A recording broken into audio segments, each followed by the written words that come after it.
Hi everyone, Chef Mark at Appliance Factory and Mattress Kingdom, and I am here in my laboratory doing some vegetable prep, and today I'm going to be working with Brussels sprouts. Now Brussels sprouts need a little bit of work when you get them home. You can cook them just like this, but you're missing the mark if you do that.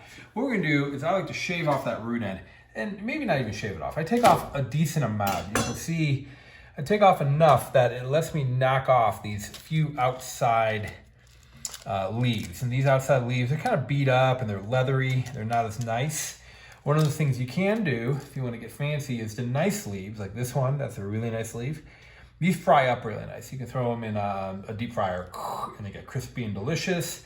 Those are really good, like a Brussels sprout chip.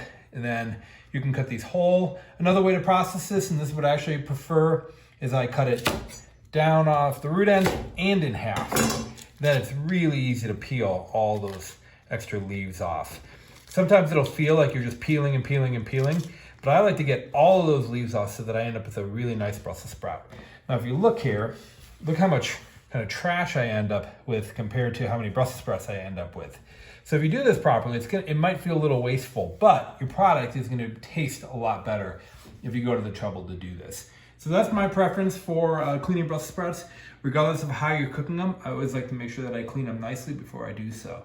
This is Chef Mark with Appliance Factory and Mattress Kingdom. Thanks for tuning in. Make sure you hit the subscribe button and join us again.